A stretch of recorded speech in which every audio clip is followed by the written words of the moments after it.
ప్రణామాలు. दंडवत प्रणाम। हे कृष्णा प्रभु जी, धन्यवाद प्रणाम प्रभु जी। హరే కృష్ణ. ఎలా ఉన్నారు అందరూ? ప్రభుజీ దండవత్ ప్రణామాలు. హరే కృష్ణ ప్రభుజీ, దండవత్ ప్రణామాలు ప్రభుజీ. प्रभु जी కృష్ణ ప్రభుజీ దండవత్ ప్రణామాలు. హరి బోల్. గురు మహారాజ్ ఎలా ఉన్నారు ప్రభుజీ? గురుమాస్ కూడా బాగున్నారు. ఎక్కడున్నారు ప్రభు जी మీరు? చెన్నై. ఆహా. Okay right. ప్రభు जी ఇంకెన్నాళ్ళు ఉండాలి? ఎల్లుండి వెళ్ళిపోతున్నాం. ఆహా. మాయాపూర్కా? ప్రజెంట్ గా బాంబే వెళ్తున్నాం. బాంబేకా? Hare Krishna Hare Krishna. Hare Krishna. Okay right. Glass ఉండాలా మళ్ళీ నాకు? ఓం అజ్ఞానతిమిరాంతస్య జ్ఞానాంజనశలాకయ చక్షురున్మిళితం యేన తస్మై శ్రీ గురువే నమః. నమో ఓం విష్ణుపదాయ కృష్ణప్రస్థాయ భూతలే శ్రీమతే జయపతాక స్వామితి నామ్ని నమాచార్య పదాయ గీతాయ కృపదాయనే గౌరకథాధామదాయ నగరగ్రామతానే నమో ఓం విష్ణుపదాయ కృష్ణప్రస్థాయ భూతలే శ్రీమతే భక్తివేదాంత స్వామితి నామ్ని నమస్తే సారస్వతే దేవే గౌరవాణి ప్రచారిణే నిర్విశేష శూన్యవాది పాశ్చాత్య దేశతారిణే జయ శ్రీకృష్ణ చైతన్య ప్రభు నిత్యానంద శ్రీ అద్వైత గదాధర శ్రీవాసది గౌరభక్త బృంద. హరే కృష్ణ కృష్ణ కృష్ణ హరే హరే హరే రామ రామ రామ హరే హరే. ముఖం కరోతి వాచాలం పంగుం లంఘాయతే గిరిం యత్కృపాతమహం వందే శ్రీగురుం దీనతారిణం పరమానందమాధవం శ్రీ చైతన్య ఈశ్వరం. హరి ఓం తత్సత్. ఓం నమో భగవతే వాసుదేవాయ. ఓం నమో భగవతే వాసుదేవాయ. ఓం నమో భగవతే వాసుదేవాయ. ఓం నమో భగవతే వాసుదేవాయ. ఓకే, ఈరోజు మనం భగవద్గీత గురించి మాట్లాడుకుంటున్నాం.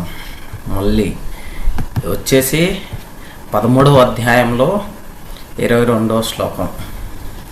సో ఈ శ్లోకం వచ్చేసి పురుష ప్రకృతిస్థో హి భుంక్తే ప్రకృతి జ్ఞాన్ గుణాన్ కారణం గుణ సంగస్యో సదస్సద్యో నిజన్మసు.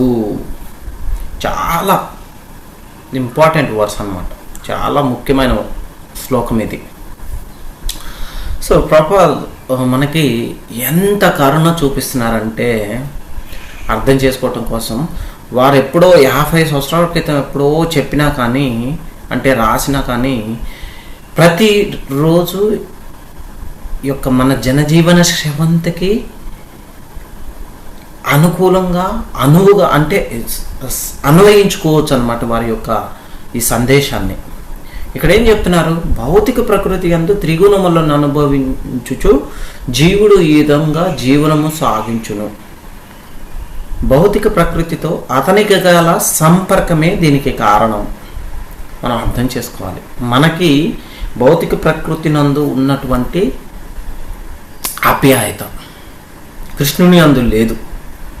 దానివల్ల ఏమవుతుంది, మనం ఈ యొక్క ఎప్పుడైతే మనకి భౌతిక ప్రకృతి యందు ఆప్యాయత ఉందో ఆటోమేటిక్గా మనం ఈ త్రిగుణాలకి అనుకూలంగా వాటిని మనం అనుభవిస్తున్నాం జీవితాన్ని. ఆ విధంగా అతడు ఉత్తమ అధమ జన్మలను పొందుచున్నారు. ఎవరు? మనుషులు. అయితే జీవులు మనకి 2వ అధ్యాయంలో కూడా చదువుకున్నాము ఏ విధంగా ఒక దేహం నుండి ఇంకో దేహానికి మారుతూ ఉంటాడు. ఎప్పుడైతే ఈ దేహం అంతరించిపోయే సమయం వచ్చిందో, అంతరించిపోయాక జీవులు ఒక దేశం నుండి మరి ఒక దేహమునకు ఏ విధంగా పరిణామం చెందునన్నది విషయమును అవగాహన చేసుకున్నట్టుకు మనకు ఈ శ్లోకము చాలా ముఖ్యమైనది. మానవుడు జీర్ణములైన వస్త్రములను మార్చున్నట్లే జీవుడు జన్మాంతరమున ఒక దేహమును విడిచి మరొక దేహమునకు పరిణామమును చెందునని ద్వితీయాధ్యాయం మనం చెప్పుకున్నాం. ఇక్కడ ప్రభుపాద అదే మెన్షన్ చేశారు. అయితే భౌతిక జీవితం నందలి ఆసక్తియే ఇట్టి వస్త్రముల వంటి దేహముల మార్పునకు కారణము. అట్టి మిథ్యాభావనచే బంధింపబడి ఉన్నంత వరకు అతడు ఒక దేహం నుండి మరొక దేహమునకు మార్పు చెందవలసి ఉండును. సో అది అలా చూడండి, మనకి గొంగలి పురుగు ఉంది. అదేం చేస్తుంది, మనకి భాగవతంలో కూడా చాలా మంచిగా మెన్షన్ చేస్తున్నారు. అసలు మనం భగవద్గీత భాగవతం శ్రద్ధగా చదివామనుకోండి, మనకి జీవితానికి సంబంధించిన అన్ని పాఠాలన్నీ కూడా నేర్చుకోవచ్చు. అందుకే ఎత్ర త్రణా జలుఖేయం నాప్యతే అప్యాయతి చ నాత్యజేన్ మర్యామను అపి దేహాభిమాతిం జనా యావత్ అన్యం నా వింధేత వ్యవధానేన కర్మాణం మన ఏవ మనుష్యేంద్ర భూతానం భవభావనం. సో ఇక్కడ ఏం చెప్తున్నారు, గొంగలి పురుగు ఒక ఆకును విడిచిపెట్టి ముందు మరొక ఆకును పట్టుకోవడం ద్వారా ఒక ఆకు నుండి మరొక ఆకు తనను తాను రవాణా చేసుకుంటుంది. మనం కూడా అలానే. అదేవిధంగా మన మునుపటి కర్మల ప్రకారం ఏం చేస్తుంటాం, మనం ఈ యొక్క కలిగి ఉన్న శరీరాన్ని విడిచిపెట్టి ముందు మరొక శరీరాన్ని తప్పక పట్టుకోవాలి.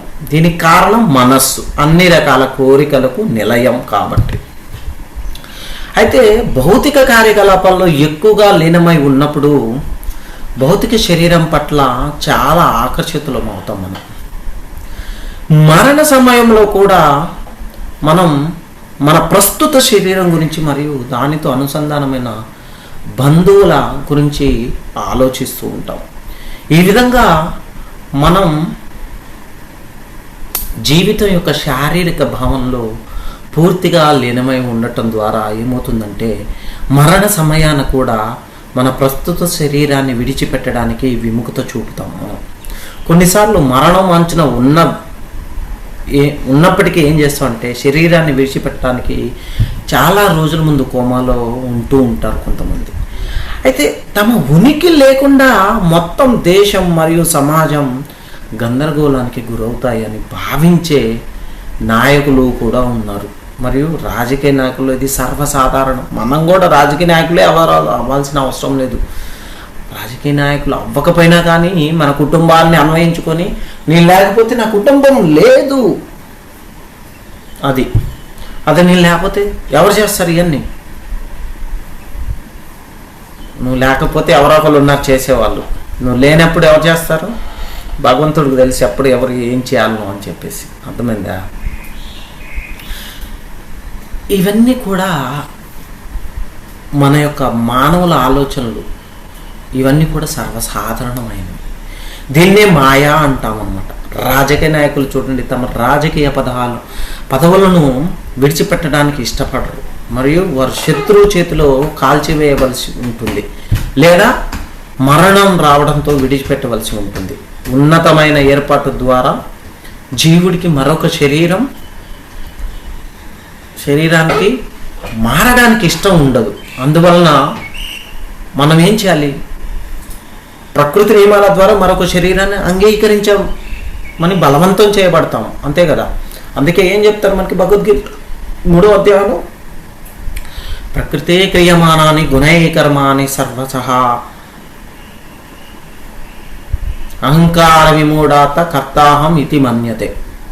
అహంకారం చేత మోసపోయిన జీవాత్మ భౌతిక ప్రకృతి యొక్క 3 గుణాల ప్రభావంలో వాస్తవానికి ప్రకృతిచే నిర్వహించబడే కార్యకలాపాలకు తాను కర్తనని భావించటం జరుగుతుంది. అయితే ఈ యొక్క భౌతిక ప్రకృతి చాలా బలంగా ఉంటుంది మరియు భౌతిక గుణాలు మరొక శరీరాన్ని అంగీకరించమని ఎవరినైనా కానీ మనల్ని బలవంతం చేస్తాయి. జీవుడు ఒక ఉన్నత శరీరం నుండి ఒక హీనమైన శరీరానికి సంక్రమించినప్పుడు దాన్ని ఏమంటారు? ట్రాన్స్మైగ్రేషన్ అంటారు అన్నమాట. ఈ బలం కనిపిస్తుంది. ప్రస్తుత శరీరంలో కుక్క లేదా పందిలా ప్రవర్తించే వ్యక్తి తదుపరి జీవితంలో ఖచ్చితంగా కుక్క లేదా పంది శరీరాన్ని అంగీకరించమని బలవంతం చేయబడతాడు. ఒక వ్యక్తి ప్రధానమంత్రి లేదా అధ్యక్షుడి శరీరాన్ని అనుభవిస్తూ ఉండవచ్చు, కానీ అతను కుక్క లేదా పంది శరీరాన్ని అంగీకరించమని బలవంతం చేయబడతాడని అర్థం చేసుకున్నప్పుడు మనం ఈ యొక్క ప్రస్తుత శరీరాన్ని విడిచిపెట్టడానికి ఇష్టపడం. అందువల్లనే మనం మరణానికి చాలా రోజుల ముందు కోమాలో ఉన్నట్లు మరణ సమయంలో ఈ రాజకీయ నాయకులు కూడా దీన్ని అనుభవిస్తూ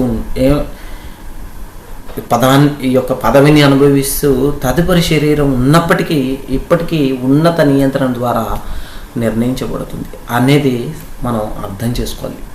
అయితే జీవుడు వెంటనే ప్రస్తుత శరీరాన్ని విడిచిపెట్టి మరొక దానిలో ప్రవేశిస్తాడు. కొన్నిసార్లు ప్రస్తుత శరీరంలో జీవుడికి తన కోరికలు మరియు ఊహల్లో చాలా వరకు నెరవేరలేదని అనిపిస్తుంది. తమ జీవిత పరిస్థితికి అధికంగా ఆకర్షితులైన వారు ఏం చేస్తామంటే మనకి భగవంతుడు దయ్యం శరీరాన్ని ఇస్తారు మనకి, అందులో ఉండమని బలవంతం చేయబడతాం, బలవంతంగా ప్రకృతి నియమాలకు అనుగుణంగా. మరియు స్థూల శరీరాన్ని అదే దాన్ని గ్రాస్ బాడీ అంటారు, అంగీకరించడానికి అనుమతించబడరు. దెయ్యం శరీరంలో ఉన్నప్పటికీ మనం ఇరుగు పొరుగు వారికి మరియు ఇబ్బందులు సృష్టిస్తూ ఉంటాం. మనస్సే అటువంటి పరిస్థితికి ప్రధాన కారణం. ఒకరి మనస్సు ప్రకారం వివిధ రకాల శరీరాలు సృష్టించబడతాయి మరియు వాటిని అంగీకరించమని బలవంతం కూడా చేయబడతాయి. అందుకే మనకి భగవద్గీతలో మళ్ళీ అదే చెప్తున్నారు, 8వ అధ్యాయం ఏం చెప్తున్నారు, యం యం వాపి స్మరన్ భావం త్యజేత్ అంతే కలేవరం తం తం ఏవైతి కౌంతేయ సదా తద్భావ భావిత. అంతే కదా. ఏం చెప్తున్నాడు కృష్ణుడు, ఓ కుంతి పుత్ర అర్జున, ఒక వ్యక్తి తన శరీరాన్ని విడిచిపెట్టినప్పుడు ఏ స్థితిని గుర్తుంచుకుంటాడో ఆ స్థితిని అతను తప్పక పొందుతాడు. ఒక శరీరం మరియు మనస్సులో ఒకరు కుక్కలాగా లేదా దేవుడిలాగా ఆలోచించవచ్చు మరియు తదుపరి జీవితం అతనికి తదనుగుణంగా అందించబడుతుంది. మనకు అందుకే భగవద్గీతలో ఏం చెప్తున్నారు, పురుషా ప్రకృతిస్థో హి భుంక్తే ప్రకృతి జ్ఞాన్ గుణాన్ కారణం గుణ సంగస్య సదసత్యోని జన్మషు. భౌతిక ప్రకృతిలో ఉన్న జీవుడు ఈ విధంగా జీవిత విధానాలను అనుసరిస్తాడు. ప్రకృతి నుండి పుట్టిన 3 గుణాలను అనుభవిస్తాడు. ఇది ప్రకృతి అంటే ఈ భౌతిక ప్రకృతితో అతని సాంగత్యం వల్ల జరుగుతుంది. అందువలనే అతను వివిధ జాతులలో మంచి మరియు చెడులను ఎదుర్కోవటం జరుగుతుంది. జీవుడు భౌతిక ప్రకృతి యొక్క గుణాలతో తన సాంగత్యం ప్రకారం ఉన్నంత లేదా హీనమైన శరీరానికి సంక్రమించవచ్చు. అతను అజ్ఞాన గుణంతో సావాసం చేస్తే అతను ఒక జంతువు యొక్క లేదా ఒక హీనమైన వ్యక్తి యొక్క శరీరాన్ని పొందటం జరుగుతుంది. 1 సెకండ్, ఎందుకంటే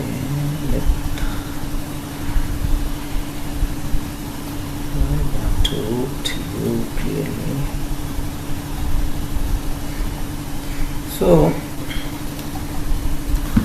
మనం దీన్ని అర్థం చేసుకోవాలి. అసలు ప్రకృతి అంటే ఏంటని అర్థం చేసుకోవాలి. ఈ ప్రకృతి గురించి అర్థం చేసుకోలేదనుకో మనం ఎక్కడో ఈ జీవితాన్ని యొక్క తదనంతరం ఏం చేస్తాము, మళ్ళీ ఇక్కడే ఎండ్ అయిపోతాము. అందుకోసమే ఈ యొక్క 13వ అధ్యాయంలో ఏం చెప్తున్నారు, ప్రకృతి గురించి అదే చెప్తున్నారు. ఇప్పుడు అందుకే ఈ శ్లోకాలన్నీ కూడా మీకు చెప్పేది దానికి అనుకూలంగా. మనం ఎప్పుడైతే సత్వగుణం లేదా రజోగుణంతో సావాసం చేస్తే మనం తదనంగా ఒక శరీరాన్ని పొందుతాము. మనకు అందుకే భగవద్గీతలో మళ్ళీ దాన్ని ధృవీకరించారు. ఏం చెప్తున్నారు, ఊర్ధ్వం గచ్చంతి సత్వస్థా మధ్యే తిష్టాని రాజస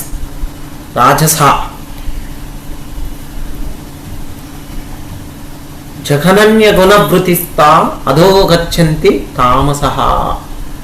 సత్వగుణంలో ఉన్నవారు క్రమంగా పైకి ఉన్నత గ్రహాలకు వెళ్తారు. రజోగుణంలో ఉన్నవారు భూలోక గ్రహాలపై నివసిస్తారు. మరియు హీనమైన గుణం యొక్క వృత్తిలో ఉన్నవారు, తమో గుణంలో ఉన్నవారు క్రిందకి నరకలోకాలకు వెళ్తారు. ఎప్పుడైతే ఒకరి సాంగత్యానికి మూలనం కారణం మనస్సు అని అర్థం చేసుకుంటామో దానిని నియంత్రణలో పెట్టుకోవాలి. మనం అవగాహన చేసుకునేటువంటి మనస్సు అన్నిటికీ కారణం అనేది మనం తెలుసుకోలేనటువంటి నిగూఢమైన యొక్క భవబంధాల్లో లీనమై ఉంటాం. దానిని అర్థం చేసుకోకపోతే మనం అంటాం కదా, ఎవడు చేసుకున్న కర్మకు వాడే బాధ్యుడు అని చెప్పేసి. సో దాని నుంచి మనం బయటపడలేమన్నమాట. అందుకోసమనే ఈ యొక్క గొప్ప కృష్ణ చైతన్య ఉద్యమం మనకి మానవ సమాజానికి ఒక గొప్ప వరం. ఎందుకంటే ఇది భక్తి సేవ చేయటం ద్వారా ప్రతి ఒక్కరికి ఎల్లప్పుడూ కృష్ణుడి గురించి ఆలోచించాలని నేర్పుతుంది. దీని ద్వారా సాధ్యమవుతుంది. ఈ విధంగా జీవితం చివరిలో ఒకరు కృష్ణుడి సాంగత్యానికి బదిలీ కావచ్చు. దీనిని సాంకేతిక పరంగా ఏమవుతుందంటే నిత్యలీల ప్రవిష్ట అంటారనమాట. అంటే గోలోక బృందావనం ఆ గ్రహంలోకి మనం ప్రవేశించడం జరుగుతుంది. అందుకే మనకి ఏం చెప్తున్నాడు, భక్త్యామాం అభిజానాతి యావాం యస్మి తత్వతః తతో మాం తత్వతో జ్ఞాత్వా విశతే తత్ అనంతరం. భక్తి సేవ ద్వారా మాత్రమే ఒకరు సర్వోన్నత భగవంతునికి ఉన్నట్లుగా అర్థం చేసుకోగలరు. మరియు అటువంటి భక్తితో ఒకరు సర్వోన్నత ప్రభుపై పూర్తి స్పృహలో ఉన్నప్పుడు అతను దేవుని రాజ్యంలోకి ప్రవేశించగలడు. మనస్సు పూర్తిగా కృష్ణ చైతన్యంలో లీనమైన తర్వాత ఎప్పుడైనా కానీ మనం గోలోక బృందావనంగా పిలువబడే గ్రహంలోకి ప్రవేశించవచ్చు. ఎప్పుడైతే సర్వోన్నత భగవంతుడి సాంగత్యంలో ప్రవేశించడానికి కృష్ణుని అర్థం చేసుకోవాలి. మనం దాన్ని అర్థం చేసుకుంటే అన్నీ సాధ్యమవుతుంది. కృష్ణుని అర్థం చేసుకునే ప్రక్రియే ఒక భక్తి సేవ. కృష్ణునే ఉన్నట్లుగా అర్థం చేసుకున్న తర్వాత మనం కృష్ణులోకి ప్రవేశించడానికి మరియు ఆయనతో సహవాసం చేయడానికి అర్హత పొందుతాం. మనస్సే అటువంటి ఉన్నత స్థానానికి కారణం. మనస్సు ఒకరిని కుక్కలు మరియు పందుల వంటి శరీరానికి కూడా పొందగలుగుతుంది. అందువల్ల మనస్సును ఎల్లప్పుడూ కృష్ణ చైతన్యంలో లీనం చేయటం మానవ జీవితంలో గొప్ప పరిపూర్ణత. హరే కృష్ణ కృష్ణ కృష్ణ హరే హరే, హరే రామ రామ రామ హరే హరే. అది అర్థం చేసుకోవాలి మనం. అయితే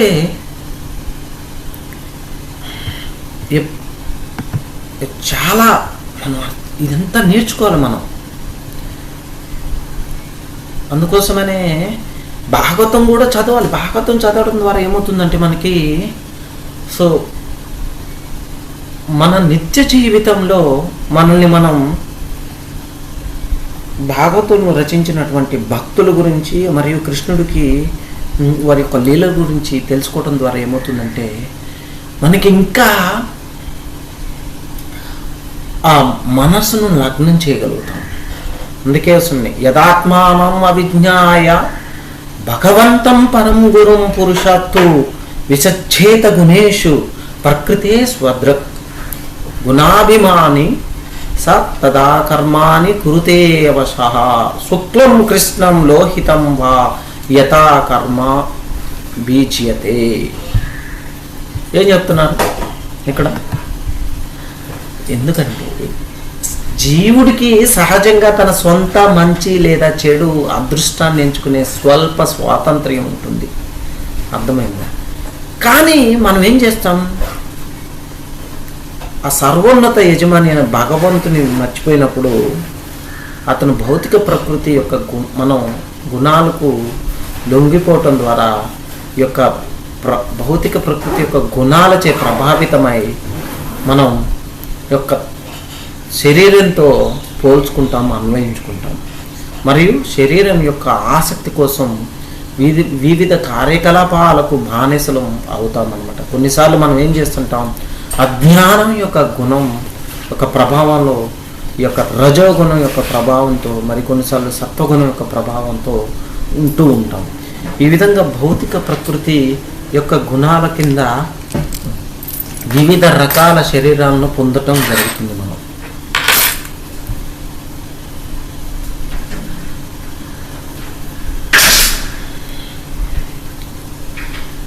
సో ఈ భౌతిక ప్రకృతిలో ఉన్నప్పుడు అంటే ఈ పురుష మనం చెప్పారు కదా, పురుష ప్రకృతిస్థో హి భుంతే ప్రకృతి జ్ఞాన గుణ. ఈ జీవిత విధానాలను అనుసరిస్తాము. పురుష ప్రకృతి నుండి పుట్టిన 3 గుణాలను అనుభవించడం ద్వారా ఇది సాధ్యమవుతుంది. మనకి ఏది సాధ్యమవుతుంది? ఇక్కడే ఉండటం. ఆ మనస్సు కూడా మనం చెప్పిన మాట వినదు. మనం ఏం చేయాలి? మన మనస్సును ఈ యొక్క భగవంతునికి ఆవాహం అంటే ఆవాయం అంటే స్వర్ణాలయం. నా మనస్సుని నామది స్వర్ణాలయం ఇది నీకు ఆరామం. ఎక్కడో విన్నాను ఇది. దానిని మనసులో పెట్టుకోవాలి రోజు మనం. ఈ జీవిత విధానాలను అనుసరించేటప్పుడు దైనందిన జీవితంలో మనం ప్రకృతికి లోబడి ఉంటాము. మన మనస్సు చెప్పినట్లు చేస్తాం. మనస్సును ఎప్పుడైతే ఆధీనంలో పెట్టుకుంటామో భగవంతుని యొక్క సేవే మార్గమధ్యంగా చేసుకొని భగవంతుని సేవలో నిమగ్నమై మనం యొక్క భగవంతుని సాంగత్యం కోసం పరితపిస్తాము. భగవంతుని సాంగత్యం ద్వారానే మనకి పరిపూర్ణత లభిస్తుందని అవగాహన చేసుకొని దానిని మార్గమధ్యంగా చేసుకొని ఎప్పుడైతే మన జీవన విధానాన్ని కొనసాగిస్తామో అంటే కృష్ణ భక్తి చేస్తామో మనకి అంతా మంచి శుభం జరుగుతుంది. అందుకే ప్రకృతి గుణాలతో సాంగత్యం కారణంగా జీవుడు ఏం చేస్తాడు? 84 లక్షల రూపాయల నుండి వివిధ రకాల శరీరాలను పొందడం జరుగుతుంది. తన సొంత శ్రేయస్సును చూడగలిగేవాడు అని అర్థాన్నిచ్చే స్వదృక్ అనే పదంతో సూచించబడినట్లుగా జీవుడికి కొద్దిపాటి స్వాతంత్రం ఉందని మనం అర్థం చేసుకోవటం జరుగుతుంది. అయితే జీవుడి సహజ స్థానం చాలా చిన్నది మరియు మనం ఎంపికలో తప్పుదోవ పట్టించబడవచ్చు. సర్వోన్నత భగవంతుణ్ణి అనుకరించడానికి ఎంచుకోవచ్చు. ఒక సేవకుడు తన సొంత వ్యాపారాన్ని ప్రారంభించాలని మరియు తన యజమానిని అనుకరించుకోవాలని కోరుకోవచ్చు. మరియు ఏం చేస్తాడు? అతను అలా చేయాలని ఎంచుకున్నప్పుడు అతను తన యజమాని యొక్క రక్షణను విడిచిపెట్టవచ్చు. కొన్నిసార్లు అతను విఫలుడు అవుతాడు కూడా, మరియు కొన్నిసార్లు అతను విజయం సాధిస్తాడు. అదేవిధంగా కృష్ణ భగవానుడి యొక్క అంశ అయిన జీవుడు భగవంతుడితో పోటీ పడటానికి మనం ఏం చేస్తూ ఉంటాం? మన సొంత వ్యాపారాన్ని ప్రారంభిస్తాం. భగవంతుడి జ్ఞానాన్ని చేరుకోవడానికి ప్రయత్నించే అనేక మంది పోటీదారులు ఉన్నారు. కానీ భగవంతులా మారడం అస్సలు సాధ్యం కాదు. ఎప్పుడైతే ఈ భౌతిక ప్రపంచంలో వివిధ వర్గాలు భగవంతుని అనుకరించడానికి ప్రయత్నించడం వలన ఉనికి కోసం గొప్ప పోరాటం జరుగుతుంది. భగవంతుడి సేవ నుండి వైదొలగడం మరియు ఆయన్ను అనుకరించడానికి ప్రయత్నించడం వలన భౌతిక బంధం కలుగుతుంది. మాయావాది తత్వవేత్తలు ఏం చెప్తారు? భగవంతుడిని అనుకరించడానికి ప్రయత్నిస్తారు. వారు కృత్రిమ మార్గంలో భగవంతుడితో ఒకటిగా మారడానికి ప్రయత్నిస్తారు. అందుకే మాయావాది తత్వవేత్తలు తాము విముక్తి పొందినట్లుగా భావిస్తారు. కానీ మానసిక కల్పనకు యొక్క భ్రమలో ఉంటారు వారు. అది వారికి అర్థం కూడా కాదు. ఎవరు కానీ దేవుడితో ఒకటిగా లేదా సమానంగా కాలేరు. దీన్ని ఊహించటం అనేది ఈ భౌతిక ఉనికిలో ఒకరి బంధాన్ని కొనసాగించటమే అవుతుంది. కానీ మనం ఖచ్చితంగా ఒకటి గుర్తుంచుకోవాలి. ఎప్పుడైతే మనకి రామాయణంలో ఏం జరుగుతుంది? సుగ్రీవుడు ఏం చేస్తాడు? రాములు వారి యొక్క సహాయం తీసుకొని తన అన్న యొక్క చెర నుంచి భార్యను విడిపెట్టుకోవటం కోసం తనను తాను రక్షించుకోవటం కోసం రాముని శరణు వేరుకుంటాడు. ఏం చెప్తాడు? రామా, నా వానర సేనను అంతా నేను నీకు ఇస్తాను. సో సీతమ్మ వారి అమ్మ జాడ తెలుసుకోవటం కోసం ఎందుకు ఇట్లా వెళ్ళి చెప్పుకుంటాడు, మా అన్న నన్ను ఇలా మోసం చేస్తున్నాడు, మా అన్న నన్ను మోసం చేస్తున్నాడు, నన్ను కొడుతున్నాడు, ఆయన బలం ఉంది, ఆయనకు ఒక వరం ఉంది, దాని ద్వారా నా బలమంతా ఆయనకి వెళ్ళిపోతుంది అని చెప్పేసి ఆయన ఏం చేస్తాడు, నేను హెల్ప్ చేస్తాను రాజ్యం రాగానే. రాజ్యం వచ్చాక ఏం చేస్తాడు, 3 నెలలు 4 నెలలు దాన్ని మర్చిపోతాడు, రాముల వారికి సేవ చేయటం మర్చిపోతాడు. ఏమిచ్చాడు, నేను వస్తాను మీతో పాటు అని చెప్పేసి. అప్పుడు భగవంతుడు హనుమంతుడిని పంపిస్తాడు, అంటే లక్ష్మణుని పంపిస్తాడు. పంపించి రాడు. అప్పుడు హనుమంతుడిని పంపిస్తే హనుమంతుడు ఏం చెప్తాడు, వాలి వెళ్ళిన దారి ఇంకా అలానే ఉన్నది, నువ్వు కూడా వెళ్తావా అని చెప్పేసి. అంటే వాలి ఏ దారికి వెళ్ళాడు, మరణాన్ని పొందాడు. మనకి మరణం తథ్యం, కానీ ఆ మరణం ఎలా ఉండాలి, మనం మరణించేటప్పుడు భగవంతుని యొక్క జ్ఞానంలో జ్ఞానిస్తూ ఈ యొక్క దేహాన్ని వదిలిపెట్టాలి. లేని పక్షం ఏమవుతుంది, మళ్ళీ యొక్క ప్రకృతి అంటే ఈ యొక్క భౌతిక జగత్తుకు మనం రావటం జరుగుతుంది. మనం ప్రతిరోజు దానిని గుర్తు పెట్టుకోవాలి. ఎవరైనా కానీ మనం వాలి వెళ్ళిన దారిని మీరు పొందాలి అనుకుంటే, ఎవరైనా కానీ భక్తిని మనం చేయకుండా ఉంటే అది చాలా సులభం. మనకి వాలి వెళ్ళిన దారి తెలుసు కదండి, వాలి వెళ్ళిన దారి లేదు. నాకు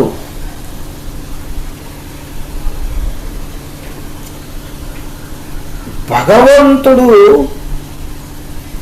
ఉండేటువంటి ధామానికి వెళ్ళాలని గుర్తు పెట్టుకోవాలి. 2 కూడా, వాలి వెళ్ళిన దారా లేదా భగవంతుడు ఉన్నటువంటి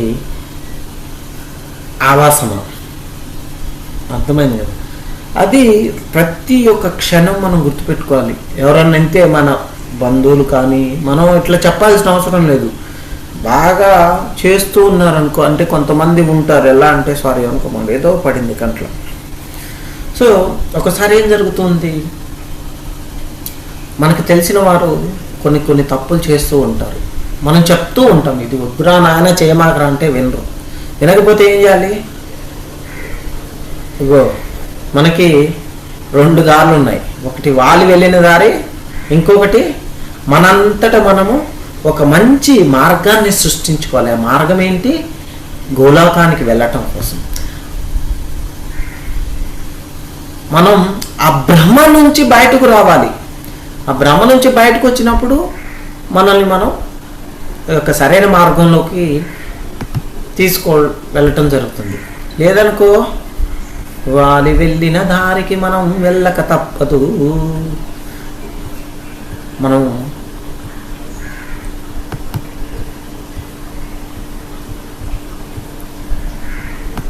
అందుకోసమే మనకి ప్రహ్లాద్ మహారాజ్ ఏం చెప్తున్నారు, నిత్య ఆత్మావయం శుద్ధ సర్వఘా సర్వవితిపర దత్తే అశ్వాత్మానో లింగం మాయయా విసత్యం గుణాన్.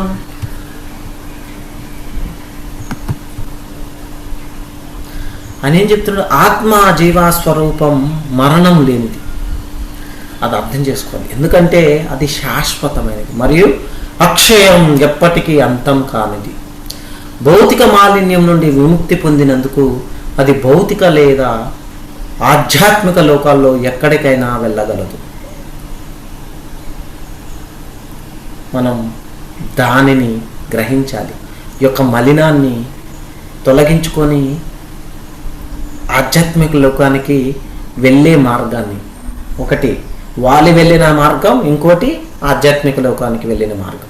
అది పూర్తిగా తెలివిగలది మరియు భౌతిక శరీరం నుండి పూర్తిగా భిన్నమైనది. కానీ మనకు లభించినట్టు ఇంతకు ముందు చెప్పాను కదా, మనకు ఒక స్వల్ప స్వాతంత్ర్యం అనేది ఉంది, భగవంతుడు ఇచ్చాడు.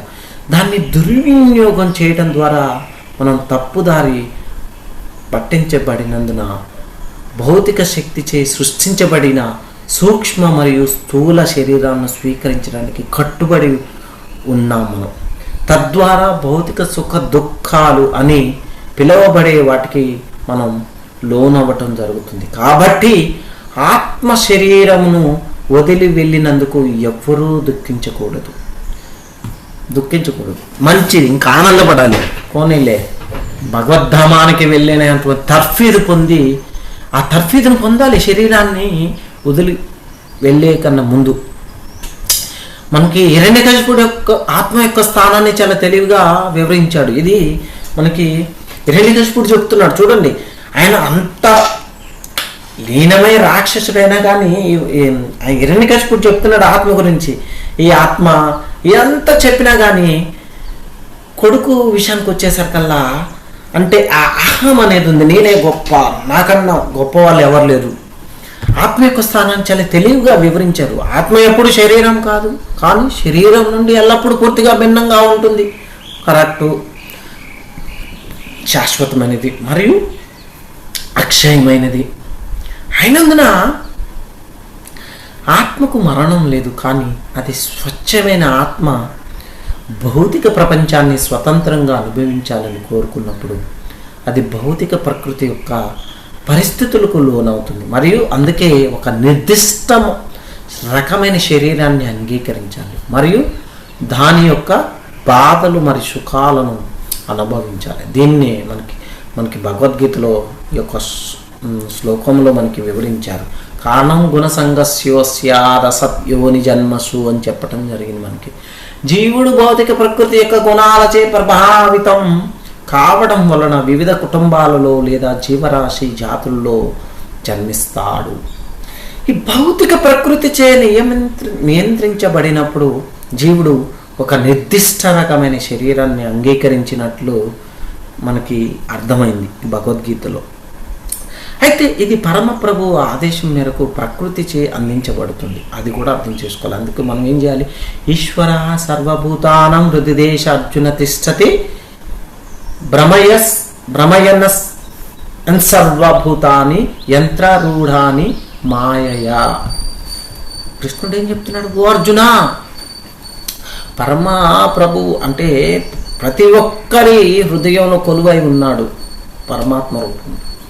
మరియు భౌతిక శక్తితో తయారు చేయబడిన యంత్రంపై కూర్చున్నట్లుగా ఉన్న జీవులందరి సంచారమును నిర్దేశిస్తున్నాడు.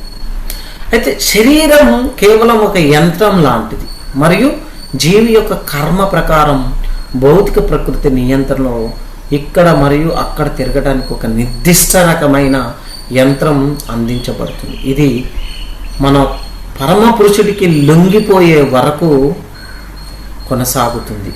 మాం ఏవయే ప్రపద్యంతే మాయాం ఏతాం తరంతితే.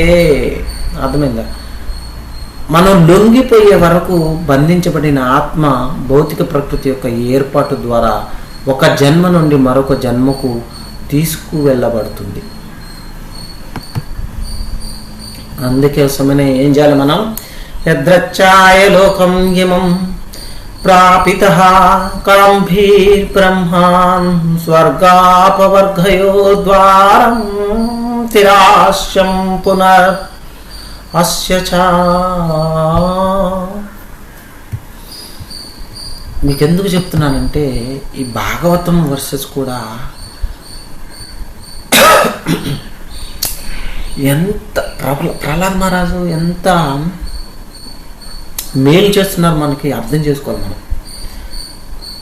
ఈ కొరదగని భౌతిక ఇంద్రియ సుఖాల కారణంగా ఏర్పడిన సకామ కర్మల ద్వారా సంభవించే పరిణామ క్రమంలో మనం ఈ మానవ రూపాన్ని పొందాము.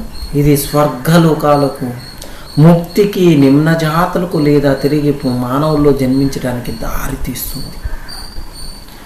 ఈ భౌతిక ప్రపంచంలో జీవులందరూ ప్రకృతి నియమాలకు అనుగుణంగా జనన మరణ చక్రంలో పయనిస్తూ ఉన్నాం మనం.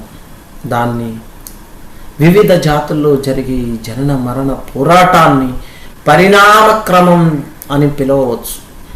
కానీ పాశ్చాత్య ప్రపంచంలో దీన్ని తప్పుగా వివరించడం జరిగింది. జంతువుల నుండి మానవుడికి పరిణామం చెందడం. డార్విన్ అనే ఒక కోతి ఉంది. ఆ కోతి ఎందుకు ప్రభుపాద చెప్తాడు, వాళ్ళ పూర్వీకులు కోతులు అనమాట. కోతుల నుంచి వచ్చారు. సో మనం కోతులం కాదండి, అర్థమైంది కదా. అది ఆ సిద్ధాంతం అసంపూర్ణమైనది. ఎందుకంటే ఈ సిద్ధాంతం దానికి విరుద్ధమైన పరిస్థితిని, అంటే మానవుడి నుండి జంతువుకు పరిణామం చెందడాన్ని ప్రదర్శించలేదు. అది మనం దీన్ని ఏ విధంగా అర్థం చేసుకోవాలంటే, మనం మనిషి ఈ యొక్క శరీరంలోనే జంతువులాగా ప్రవర్తిస్తున్నాం. మరియు ఏ విధంగా ప్రవర్తిస్తున్నాం? ప్రకృతికి విరుద్ధంగా అన్నిటినీ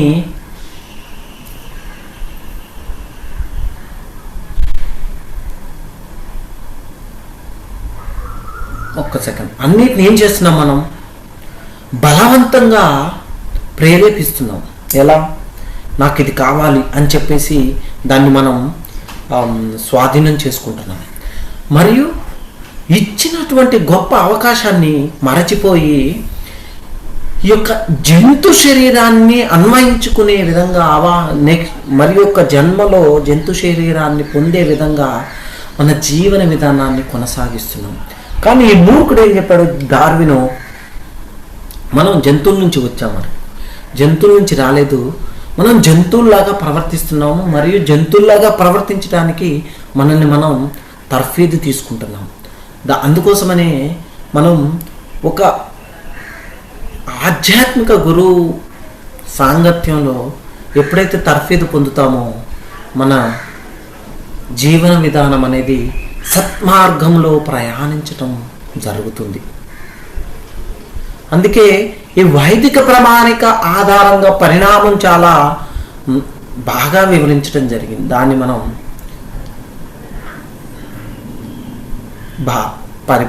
పాటించాలి.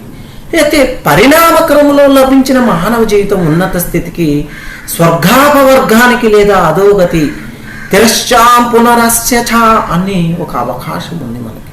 దాన్ని మనం ఎప్పుడైతే ఈ యొక్క మానవ జీవితాన్ని సరిగ్గా ఉపయోగించుకుంటామో మనం ఉన్నత గ్రహ వ్యవస్థలకు చేరుకోవచ్చు.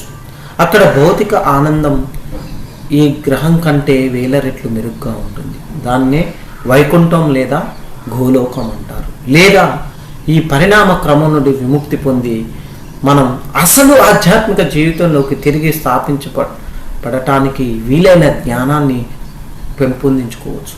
దీనినే అపవర్గం లేదా విముక్తి అంటాం. అయితే భౌతిక జీవితాన్ని పవర్గం అని పిలుస్తాం. ఎందుకంటే ప్రభుపాద చెప్తారు మనకి మా. ఎందుకంటే ఇక్కడ మనం 5 రకాల బాధలకు మా బాధలకు లోనవుతాం. వీటిని ప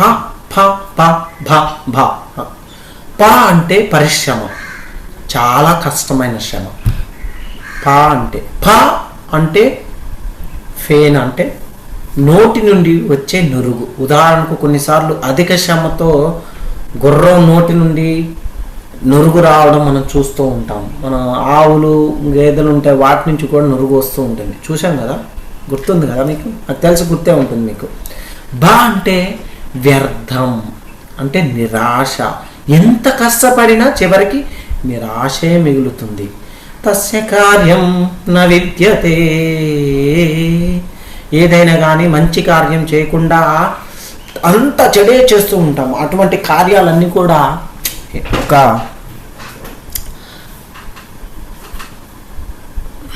విద్యతో కూడుకున్నటువంటి కాదు. అంటే భయం.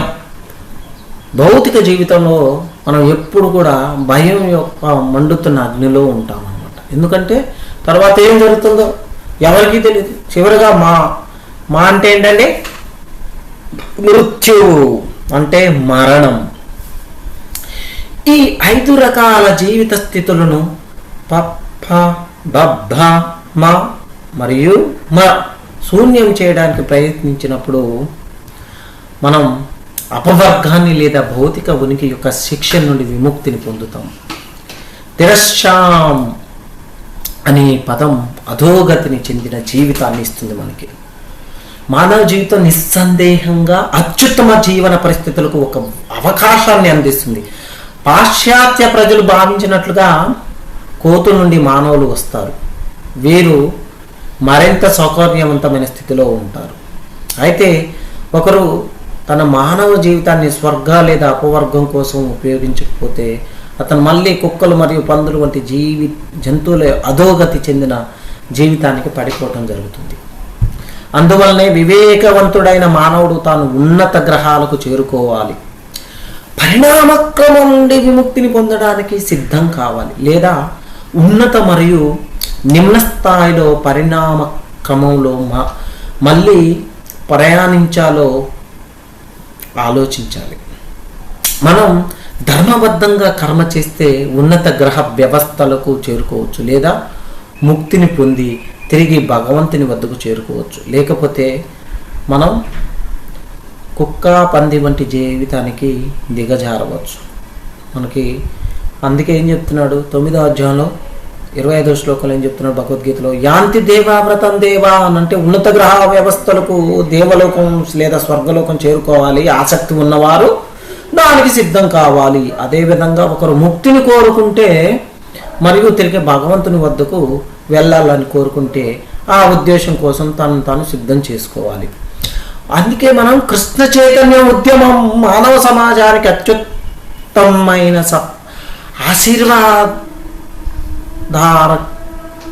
ఆశీర్వాదకరమైన ఉద్యమం. ఎందుకంటే ఈ ఉద్యమం ప్రజలకు తిరిగి ఇంటికి భగవంతుని అంటే మన ఇల్లు భగవద్ధామం అన్నమాట ఎలా వెళ్ళాలో బోధిస్తుంది. మనం భగవద్గీతలో ఈ శ్లోకంలో అదే చెప్పారు. భౌతిక ప్రకృతి యొక్క 3 గుణాలతో సావాసం చేయడం ద్వారా వివిధ రకాల జీవితం రూపాలు లభిస్తాయి. కారణం గుణసంగస్యోస్యాధ సత్యోని జన్మసు. ఈ జీవితంలో మనం భౌతిక గుణాలైన సత్వం, రజస్, తమస్ మరియు అంటే తమస్ చేసిన సావాసం ప్రకారం మనం తరువాతి జీవితంలో తగిన శరీరాన్ని పొందుతాం. అయితే ఆధునిక నాగరికతకు ఇది తెలియదు మనం. ఎందుకంటే మనం భౌతిక ప్రకృతిలో వివిధ రకాల సావాస కారణంగా ఆత్మ శాశ్వతమైనప్పటికీ అనేక రకాల జాతులుగా పిలువబడే వివిధ వ్యాధిగ్రస్త స్థితులలో ఉంచబడుతున్నాం. ఆధునిక నాగరికతకు ప్రకృతి నియమాలు తెలియవు. ప్రకృతి క్రియైమానాన్ని గుణైకర్మాణి సర్వసహంకార విమూఢాత్మ కర్తాహం ఇది మన్యతే. భ్రమించిన ఆత్మ ప్రకృతి భౌతిక ప్రకృతి యొక్క 3 గుణాల ప్రభావంతో వాస్తవానికి ప్రకృతి నిర్వహించబడే కర్మలకు మనం కర్తగా భావిస్తాం. ప్రకృతి జీవి భౌతిక ప్రకృతి యొక్క కఠినమైన నియంత్రణలో ఉంది, కానీ దుర్మార్గులు తమను తాము స్వతంత్రులుగా భావిస్తారు. వాస్తవానికి మనం స్వతంత్రంగా ఉండలేము. ఇది మూర్ఖత్వంతో కూడిన నాగరికత చాలా ప్రమాదమైనది. అందువల్ల కృష్ణ చైతన్య ఉద్యమం ప్రజలను ప్రకృతి యొక్క కఠినమైన నియమాల క్రింద వారి పూర్తి పరాధీన స్థితి గురించి తెలుసుకోవడానికి ప్రయత్నిస్తుంది మరియు కృష్ణుడి బాహ్య శక్తి అయిన బలమైన మాయచే బాధితులు కాకుండా మనల్ని రక్షించడానికి ప్రయత్నిస్తుంది. ఈ భౌతిక నియమాల వెనుక సర్వోన్నత నియంత్రిక అయిన కృష్ణుడు ఉన్నారు. మయాధ్యక్షేణ ప్రకృతే సూయతే సా చరాచరం మనకు చెప్తున్నాడు కృష్ణుడు 9వ అధ్యాయం ఇక్కడే కదా, గుర్తుందా? అందువల్ల మనం కృష్ణుడికి లొంగిపోతే మామేవ ఏ ప్రపద్యంతే మాయాం ఏతాంతరంతితే, వెంటనే బాహ్య ప్రకృతి నియంత్రణ నుండి విముక్తి పొందవచ్చు. సగుణాన్ సమతీత్యైతాన్ బ్రహ్మ భూయాయ కల్పతే. ఇదే మన జీవిత లక్ష్యం. మనం ఏం చేయాలండి? కృష్ణుడికి దాసులం అవ్వాలి, సరెండర్ అవ్వాలి, దాసోహం అవ్వాలి. అదే దాసోహం, సరెండర్. అది అయితే అంత సాధ్యమవుతుంది. మన జీవితం పూల పాన్పు లాంటిది. అది అర్థం చేసుకోవాలి మనం. కృష్ణుడికి దాసుడు కావాలి, మనం దాసుడం. అది లేకపోవటం ద్వారానే ఏమవుతుంది, మనం ఇంతసేపు మాట్లాడుకున్న అన్నీ కూడా జరుగుతుంది. మనం అవన్నిటి ద్వారా ఆ యొక్క ప్రకృతి నియమంలో మన జీవితాన్ని మనం ప్రేరేపించబడుతుంది. హరే కృష్ణ కృష్ణ కృష్ణ హరే హరే, హరే రామ రామ రామ హరే హరే. చెప్పండి ఒకసారి. హరే కృష్ణ కృష్ణ కృష్ణ హరే కృష్ణ హరే హరే హరే రామ రామ హరే రామ హరే హరే కృష్ణ కృష్ణ కృష్ణ హరే హరే రామ రామ హరే కృష్ణ హరే. సందేహాలు, ప్రశ్నలు అంటే సలహాలు ఏమన్నా? హరే కృష్ణ ప్రభుజీ. హరే కృష్ణ. ఈ ప్రకృతికి మనం ఎలా బద్ధలం అవుతున్నామో, ఆ బద్ధ స్థితి నుంచి ముక్త స్థితికి ఎలా రావచ్చో చాలా అద్భుతంగా చెప్పారు ప్రభుజీ. హరే కృష్ణ. హరే కృష్ణ. ఎవరికన్నా? ప్రణామ్. హరే కృష్ణ. హరే కృష్ణ ప్రభుజీ దండోత్ హరే కృష్ణ ప్రభుజీ దండోత్ ప్రభుజీ. హరే కృష్ణ. జై. ఎందుకో మీరు అంటే